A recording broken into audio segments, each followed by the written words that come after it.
जानकी के पति का देहांत तंबाकू के कारण होने वाले कैंसर से हो गया था। वो अपने पीछे पत्नी और 3 बेटियां छोड़ गया। अब घर की सारी जिम्मेदारी जानकी के कंधों पर आन पड़ी। किराया न भर पाने के कारण मकान मालिक उन्हें धक्के मारकर निकाल देता है। जानकी की बड़ी बेटी सीमा 9 साल, मंझली बेटी रेनू 7 साल और सबसे छोटी बेटी पिंकी 5 साल की थी। सारा दिन यहाँ वहां भटकने के बाद वो एक पेड़ की छांव में बैठ जाती है। तभी सबसे छोटी बेटी पिंकी उससे कहती है, माँ बहुत जोरों की भूख लगी है, कुछ खाने को दो ना माँ। माँ भूख के मारे पेट में दर्द हो रहा है। माँ चल चल कर हमारे पैर भी दुखने लगे हैं और पेट में चूहे भी कूद रहे हैं, कुछ खाने को दो ना माँ। बाबा के जाने के बाद हमें कितनी परेशानियां हो रही हैं। तुम चिंता मत करो मेरी बच्चियों, बस थोड़ा और आगे चलो, शायद वहां हमें कुछ मिल जाए। माँ मैं और नहीं चल पाऊंगी, मैं थक गई हूँ। मेरी बच्ची तू मेरी गोद में आजा। कुएं से उन सबको पानी पिलाने के बाद जानकी उन्हें मंदिर के बाहर लगे भंडारे से खाने को देती है, लेकिन तभी रेनू कहती है, पंडित जी और खाने को दो ना, बहुत भूख लगी है। मैं तुझे पहले ही 3 बार खाने को दे चुका हूँ, अब क्या ये सारा भंडारा तुम लोग ही खाओगे, औरों को ना बांटे? हमें सच में बहुत भूख लगी है, बहुत दिन से खाना नहीं खाया ना। पंडित जी मैं आपके आगे अपनी झोली फैलाती हूँ, मेरे बच्चों को और खाना दे दीजिए, न जाने अगला खाना इन्हें कब नसीब हो। पंडित उन्हें बाहर निकाल देता है। तभी बहुत जोरों की बारिश शुरू होती है। जानकी अपने बच्चों को पेड़ के नीचे खड़ा कर देती है। माँ मुझे बहुत ठंड लग रही है, माँ इसे तो तेज बुखार है। हे भगवान तू ये मेरे बच्चों को कैसे दिन दिखा रहा है, कम से कम मेरे बच्चों को एक छत तो नसीब हो। मेरी मदद कीजिए भगवान, मेरी मदद कीजिए। तभी जानकी की नजर सामने रखी पाइपलाइन में जाती है। वो अपने सभी बच्चों को जल्दी से उसके अंदर ले जाती है। मेरी बच्चियों आज से यही हमारा घर है। बारिश बंद होते ही जानकी रूखा सूखा कचरा उठाकर आग जलाने के लिए जाती है। तभी एक आदमी उसको टोकते हुए कहता है, अरे बहन ये तुम क्या कर रही हो, इसको जलाओ मत और सामने जो दुकान है वहाँ ले जाकर बेच दो, इसके तुम्हें 20 रुपए मिल जाएंगे। ये कैसी बातें कर रहे हैं आप भाई साहब, भला कचरे के पैसे? हाँ मैं सच कह रहा हूँ। जानकी वो कचरा ले जाकर सामने वाली दुकान में बेच देती है, जिससे उसे 20 रुपए मिलते हैं। उन पैसों से वो खाना खरीद कर लाती है और बच्चों को खिला देती है और खुद भी खाती है। जानकी मन ही मन सोचती है, क्यों ना मैं कचरा बिनने का ही काम करूं, इससे मैं थोड़े पैसे कमा लूंगी, जिससे अपने बच्चों के लिए खाना ला पाऊंगी और अपनी रेनू के लिए दवाई भी। माँ तुम कहाँ जा रही हो? कचरा बिनने जा रही हूँ बेटा, शायद थोड़े और पैसे मिल जाए। माँ मैं भी तुम्हारे साथ चलती हूँ। ठीक है, और पिंकी बेटा तुम रेनू के साथ यहाँ रुको, हम दोनों अभी आती हैं, तुम उस पाइपलाइन में ही रहना और कहीं जाना मत। दोनों माँ बेटी कचरा ढूंढने लगती हैं और उसे दुकान में बेच आती हैं, जिससे उन्हें थोड़े पैसे मिल जाते हैं। जानकी रेनू के लिए दवाई खरीद कर लाती है और उसको देती है। अब हर रोज इसी तरह कचरा बिनकर वो अपना गुजर बसर करने लगती है। एक दिन जानकी को कूड़ा बिनते हुए सोने की चेन मिलती है, जिसे बेचकर वो किराए पर एक कमरा लेती है और राशन लाकर बच्चों के लिए चूल्हे पर खाना बनाने लगती है। साथ ही कचरा ढूंढ ढूंढ कर घर खर्च चलाती है। ऐसे ही 14 साल बीत जाते हैं और तीनों बेटियां बड़ी हो जाती हैं। पढ़ाई पूरी होते ही तीनों बेटियों की छोटी मोटी नौकरी लग जाती है, जिससे जानकी का बोझ कम हो जाता है। एक रोज जानकी अपनी तीनों बेटियों से कहती है, देखो बच्चों अब मैं बूढ़ी हो चुकी हूँ, शरीर में जान भी नहीं है, तुम लोगों की भी शादी की उम्र हो गई है, अपने जीते जी तुम्हारे हाथ पीले कर दूं, बस फिर मुझे और क्या चाहिए। मैंने एक जगह रिश्ता देखा है, वो तीनों भाई हैं, तुम सबको खुश रखेंगे, घर परिवार भी अच्छा है, तुम तीनों को इस रिश्ते से कोई आपत्ति तो नहीं ना? माँ आपने हमारे लिए जो भी सोचा होगा अच्छा ही सोचा होगा। हाँ माँ आप हमारे लिए कभी कुछ गलत कर ही नहीं सकती। कुछ दिनों बाद जानकी के घर में लड़के वालों की माँ सरलाती है, देखिए बहन जी मुझे आपकी बेटियां पसंद हैं, दिखने में सुंदर हैं, घर और बाहर का कामकाज भी जानती हैं, लेकिन वो क्या है ना 3 बेटों की माँ हूँ तो थोड़ा दहेज तो लेकर ही जाऊंगी। आप चिंता मत कीजिए, मुझसे जितना बन पड़ेगा मैं अपनी तीनों बेटियों के लिए जरूर करूंगी। कुछ महीनों में सरला के तीनों बेटों की शादी जानकी की तीनों बेटियों से हो जाती है, लेकिन विदाई के वक्त दहेज का सामान देखकर सरला जानकी से कहती है, आपकी बेटियों को विदा करके मैं तो नहीं लेकर जाने वाली। तीनों बेटियों के नाम पर आपने बेड, फ्रिज, अलमारी बस यही दिया और नगद के नाम पर बस 15,000। अरे तीनों बेटियों के हिसाब से दहेज तो देती। बहन जी मुझ गरीब से जितना हो पाया मैंने किया, मुझ पर रहम कीजिए और मेरी बेटियों को विदा होने दीजिए।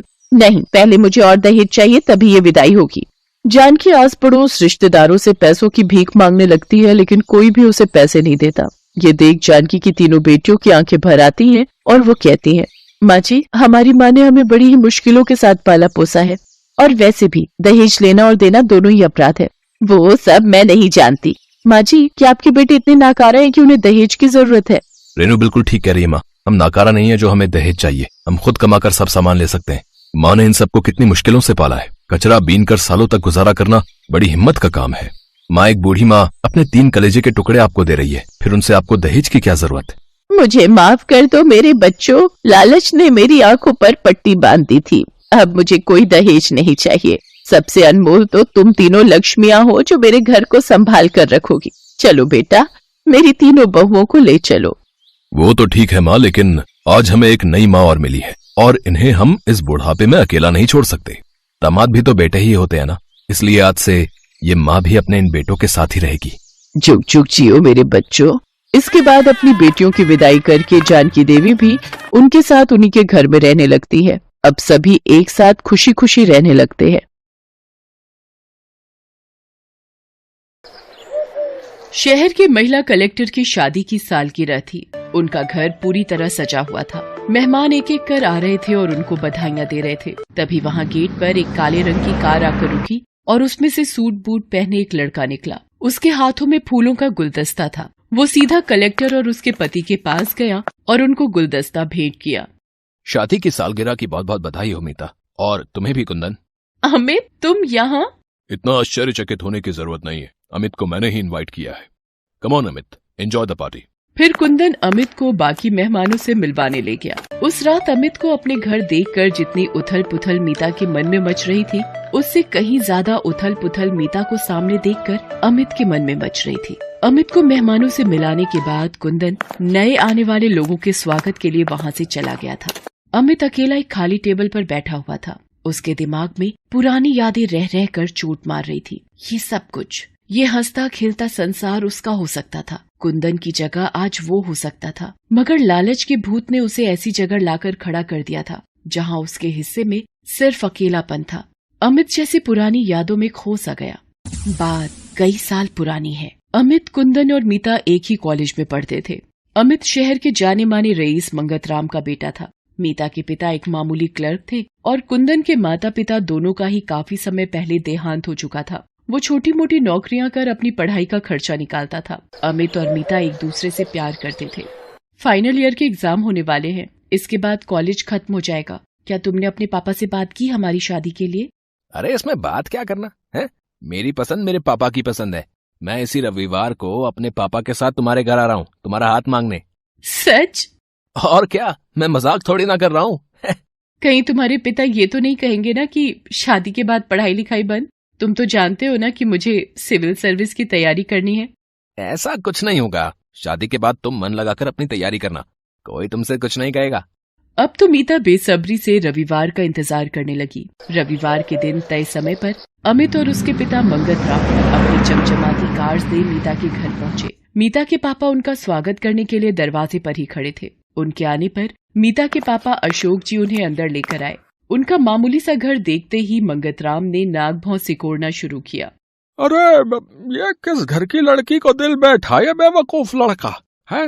घर की हालत देखकर तो लगता है कि यहाँ से मुझे दहेज में एक फूटी कौड़ी भी नहीं मिलेगी। चाय नाश्ता करने के बाद अशोक जी, अब जरा लड़का लड़की को आपस में बातें करने दीजिए और आप जरा मेरे साथ बाहर टहलने चलिए। फिर अशोक जी और मंगतराम बाहर निकल गए। ये तुम्हारे पिता मेरे पापा को बाहर क्यों ले गए? कहीं मेरी शिकायत तो नहीं करेंगे कि लड़की देखने में ऐसी है वैसी है? अमित इस बात पर कुछ नहीं बोला, बस मुस्कुरा भर दिया। थोड़ी देर टहलने के बाद अशोक जी और मंगतराम अंदर आए। अशोक जी के चेहरे की हवाइयां उड़ी हुई थी। भाई अशोक जी, रिश्ता तो हमें मंजूर है, मगर आप मेरी बात का ध्यान रखिएगा जो बाहर मैंने आपसे कही है। इसके बाद शादी की तारीख तय करके मंगतराम और अमित वहां से चले गए। क्या हुआ पापा, आप कुछ घबराए हुए से लग रहे हैं? कुछ नहीं बेटा, बस थोड़ा दुखी था कि अब तू मुझे छोड़कर चली जाएगी। दिन बीतते रहे और आखिर शादी की तारीख भी आ गई। शादी वाले दिन सभी मेहमान पहुंच गए। कुंदन को भी शादी का निमंत्रण मिला था, वो भी वहां आया हुआ था। मीता दुल्हन के लिबास में सजी धजी मंडप में आई। अमित पहले से ही मंडप में बैठा था। फेरों का समय हो रहा था। तभी मीता की नजर अपने पापा और मंगत राम पर पड़ी। फिर अशोक जी ने अपनी पगड़ी निकाल कर मंगत राम के पैरों में रख दिया। मंगत राम पगड़ी को लात मारता हुआ चिल्लाया, पैसे नहीं थे तो अपनी हैसियत के हिसाब से लड़का देखना चाहिए था ना। मैंने उसी दिन कह दिया था कि 20 लाख से 1 पैसा कम नहीं लूंगा, और आज तुम कह रहे हो कि सिर्फ 8 लाख का ही इंतजाम हो पाया है। अरे मेरे बेटे के लिए तो कई रिश्ते आ रहे हैं जो 50 लाख तक देने को तैयार हैं। वो तो मेरा बेटा तुम्हारी बेटी से प्यार करता था, इसलिए मैंने इस रिश्ते के लिए हामी भरी थी, मगर अब ये शादी नहीं हो सकती। देखिए, ऐसा कीजिए, मेरी और मेरी बेटी को सबके सामने बदनाम ना कीजिए। मगर मंगत राम ने कुछ नहीं सुना और अपने बेटे अमित से कहा, अमित उठ मंडप से, हम अभी यहाँ से जाएंगे। अपने पिता के सामने अमित की बोलती बंद थी। वो चुपचाप उठ गया। उसे इस तरह उठता देख मीता का तो जैसे दिल ही रो पड़ा। प्यार के इतने बड़े बड़े वादे करने वाला आज एक ही झटके में सारे रिश्ते तोड़ कर जा रहा था। भर्राए गले से मीता सिर्फ इतना ही कह पाई, अमित तुम भी। इसके बाद उसकी आंखें भीग गईं और वो कुछ नहीं कह पाई। मंगत राम अमित और बारात के साथ वापस लौट गया। धीरज रखो बेटा, मैं एक बार फिर मंगत राम से बात करूंगा। नहीं पापा, अब उस लालची बाप बेटे से कोई बात नहीं करनी है। मैंने फैसला कर लिया है कि मैं अमित या उसके परिवार से कोई रिश्ता नहीं रखूंगी। मैं जान गई हूँ पापा कि ये सब पैसों के लालची लोग हैं। इनके सामने प्यार और जज्बातों की कोई अहमियत नहीं है। मैंने सोच लिया है कि अब मैं अपना सपना पूरा करूंगी और IAS बनूंगी।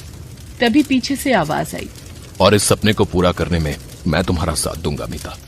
मीता और अशोक जी ने मुड़कर देखा तो वहाँ कुंदन खड़ा था। कुंदन तुम? हाँ मीता, मैं तुमसे शादी करूंगा, अगर तुम्हें मंजूर हो तो। मीता के चेहरे पर मुस्कान तैर गई। उसने सिर झुकाकर हामी भर दी। फिर क्या था, उसी मंडप में सारे विधि विधानों से कुंदन और मीता की शादी हो जाती है। सालगिरह की पार्टी में कुंदन की आवाज से अमित का ध्यान भंग होता है। कहाँ खोए हो अमित? चलो खाना खाते हैं। अमित बुझे मन से, काश उस दिन मैंने थोड़ी सी हिम्मत दिखाई होती तो आज ये प्यारा सा संसार मेरा होता। गलती पिताजी की नहीं थी जो उन्होंने लालच किया था, गलती मेरी थी जो मैं उनकी लालच के आगे हार गया। मगर अब पछताने से क्या होता? जिनके नसीब में प्यार होता है उन्हें प्यार मिल ही जाता है, और जो पैसों के आगे प्यार को अहमियत नहीं देते उन्हें अकेले ही सारी जिंदगी काटनी पड़ती।